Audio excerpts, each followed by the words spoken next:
Halo semua, balik lagi di channel Toraokun. Sebelum pembahasannya dimulai, silahkan klik tombol subscribe dan aktifkan lonceng notifikasinya supaya kalian gak ketinggalan info dan teori terbaru seputar One Piece. Buat kalian yang mau informasi tambahan soal SBS atau databook, kalian bisa follow Instagram Toraokun. Di sana admin akan memposting soal SBS, databook, dan berbagai teori singkat. Sekarang lanjut ke pembahasan. Karakter-karakter yang muncul pada bagian akhir chapter 1121 adalah orang-orang paling penting dalam saga terakhir ini. Mereka semua akan memainkan peran yang signifikan dan melakukan hal besar untuk membuat dunia memasuki babak baru. Setelah Arc Egghead, semua karakter itu pun akan memulai aksi mereka bersama dengan kelompok masing-masing. Dimulai dari para karakter yang ada dalam pemerintah dunia dan angkatan laut. Seperti yang kita tahu, di sana ada Im Sama, Akainu, Garling Vigarland, Koby, dan seorang karakter misterius yang berupa siluet saja yang diduga sebagai salah satu kesatria suci. Walau semua orang ini harusnya berada di pihak yang sama, tapi beberapa di antara mereka memiliki visi dan misi tersendiri. Menurut Im Sama, langkah terbaik yang bisa dilakukan saat ini adalah mencegah para musuh untuk menemukan One Piece terlebih dahulu. Tentu Im Sama tahu bahwa musuh-musuh yang paling dekat dengan One Piece adalah para Yonko. Dengan begitu, langkah terbaru dari Im Sama adalah mengeluarkan misi pembersihan, yang mana itu sudah biasa dilakukan oleh pihak pemerintah dunia. Namun kali ini bukan pembersihan suatu ras atau negeri, melainkan lebih sulit lagi karena yang akan dibasmi adalah para Yonko. Berhubung misi ini sangat sulit, maka Im Sama sendirilah yang akan memimpin misi tersebut, dan para Gorosei akan menjadi komando di tiap kelompok. Jadi, sekembalinya Gorosei dari Pulau Egghead, mereka akan langsung sibuk. Di tengah keadaan dunia yang telah semakin kacau dan tidak terkendali seperti sekarang, Im Sama akan mengizinkan Gorosei untuk memperlihatkan kekuatan mereka kepada publik. Tidak ada yang perlu disembunyikan lagi, biarkan orang-orang tahu bahwa para kepala pemerintah dunia itu memiliki kekuatan yang mengerikan. Ternyata sebenarnya Gorosei jauh lebih kuat dari yang telah kita lihat saat di Pulau Egghead. Sebab di sana mereka harus menahan diri. Mereka tidak mau pulau dan laboratorium di sana hancur akibat kekuatan mereka, sehingga mereka pun tidak mengeluarkan kekuatan yang terlalu besar. Namun dalam misi pembersihan Yonko kali ini, para Gorosei tak perlu menahan diri sama sekali, sehingga mereka bisa menggunakan full power.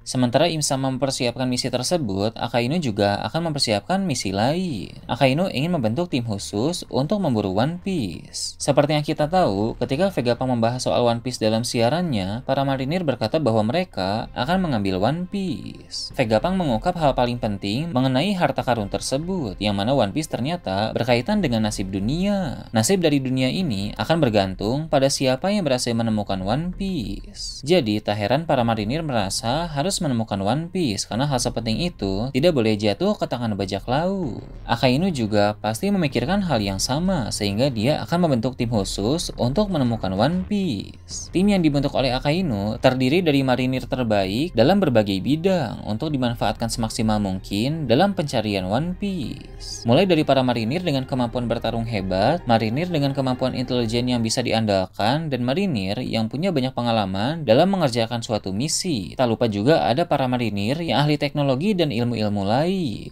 Walau tidak secara terang-terangan, tapi sepertinya Akainu ingin One Piece jatuh ke tangan angkatan laut saja, bukan pemerintah dunia. Bisa dibilang Akainu mulai membelot dari pemerintah dunia secara samar-samar. Pada dasarnya, Akainu memang membenci Tenryubito, jadi dia tahu bahwa akan bahaya jika One Piece jatuh ke tangan pemerintah dunia.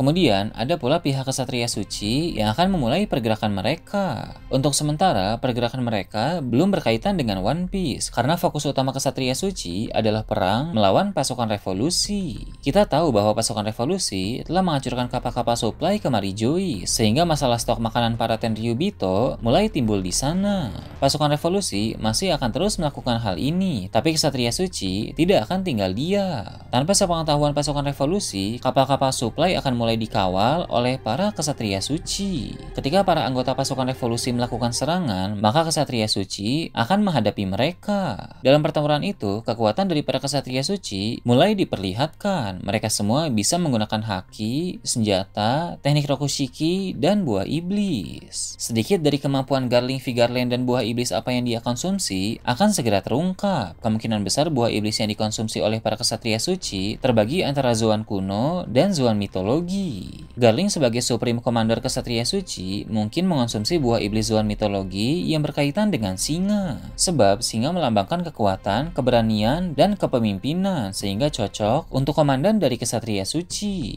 Ada banyak pula makhluk-makhluk mitologi yang berkaitan dengan singa, sehingga cukup banyak pilihan untuk dijadikan referensi Zoan mitologi. Berhubung Kesatria Suci mulai turun tangan, maka aksi pasukan revolusi dalam menghancurkan kapal-kapal supply pun akan terhenti dan mereka harus segera memulai langkah baru dalam perang melawan Tenryubito.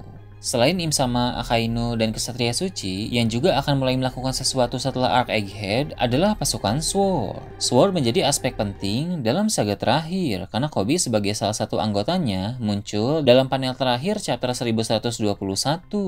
Pasukan Sword akan segera mengadakan rapat secara lengkap, dan dalam rapat itu kita bisa melihat siapa pendiri Sword yang sebenarnya dan siapa para petinggi yang ada di dalam Sword. Beralih ke pihak lain yang juga pasti akan melakukan pergerakan adalah para Yonko. Bahkan para Yonko mendapatkan panel-panel paling besar dalam akhir chapter 1121 yang lalu, yang mengindikasikan bahwa mereka lah yang paling penting.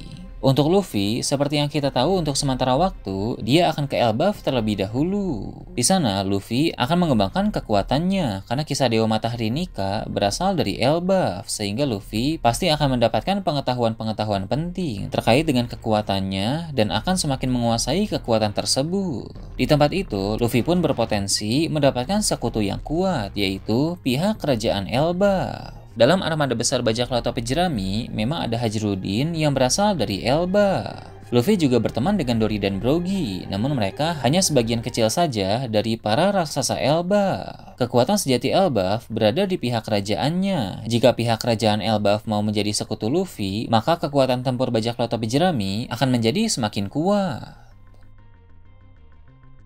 Tak lupa juga ada Shanks yang tentu menjadi salah satu karakter dengan langkah paling menarik dalam saga terakhir ini. Langkah-langkah dari bajak laut Akagami akan sulit untuk ditebak, tapi ada 3 hal yang menjadi fokus utama mereka. Pertama, memburu One Piece. Kedua, mengamati pergerakan dari bajak laut Kurohige yang dianggap sangat berbahaya. Dan ketiga, aksi-aksi pemerintah dunia yang juga harus diperhatikan oleh mereka.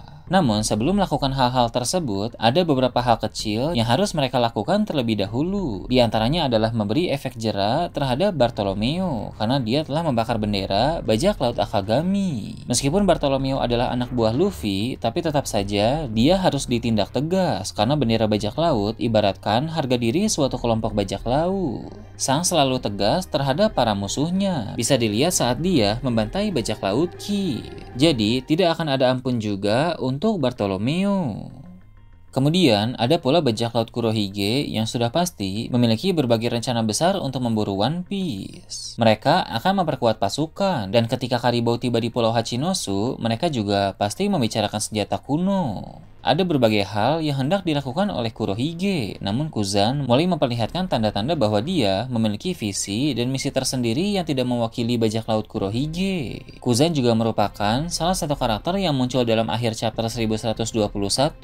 Dia muncul di sana bukan hanya sekedar karena dia orang terkuat kedua dalam bajak laut Kurohige, melainkan karena dia juga memiliki peran tersendiri. Selain mereka, ada pula organisasi Cross Guild yang tidak akan ketinggalan untuk mengambil peran dalam saga terakhir. Sosok yang muncul dalam akhir chapter 1121 memang adalah Buggy, tapi yang akan lebih banyak beraksi tentu Mihawk dan Crocodile. Buggy hanya sekadar simbol dan pemersatu karena dia diagung-agungkan oleh banyak anak buahnya. Sedangkan untuk hal-hal di lapangan, yang banyak terlibat adalah Mihawk dan Crocodile. Setelah mendengar siaran Vegapunk bahwa masa depan dunia bergantung pada siapa yang akan menemukan One Piece, Mihawk dan Crocodile pun menjadi serius untuk memburu One Piece. Sebelumnya, mereka kurang tertarik untuk mendapatkan One Piece karena Crocodile lebih tertarik untuk mendirikan utopia dan Mihawk hanya ingin hidup dengan tenang. Namun, kini mereka telah paham bahwa mustahil bisa mendirikan utopia dan hidup tenang jika One Piece yang menentukan nasib dunia jatuh ke tangan orang yang salah. Kemudian, yang tidak boleh dilupakan dalam saga terakhir ini adalah pergerakan pasukan revolusi, karena Dragon dan Sabo muncul pada bagian akhir chapter 1121. Setelah menerima kabar pergerakan Kesatria Suci, sepertinya Dragon mulai mengatur pasukan untuk serangan Bali. Dia juga berkata bahwa dia ingin menghubungi seseorang yang bisa membantu mereka. Pasukan revolusi masih memiliki sekutu yang tidak terduga, sepertinya beberapa mantan kru Roger adalah sekutu rahasia itu. Sedangkan Sabo, sebelum fokus bertempur, dia akan mencari dan melindungi Vivi terlebih dahulu, karena Sabo memiliki hutang budi besar terhadap Raja Cobra, karena Raja Cobra pasang badan untuk melindungi Sabo di Mary Joyce. Nah itu tadi berbagai hal menarik pada chapter 1122. Gimana menurut kalian? Silahkan tulis di kolom komentar di bawah. Oke, segitu aja untuk pembahasan kali ini. Jangan lupa like, share, dan subscribe untuk video menarik selanjutnya. Gue Tora Okun, Shambles.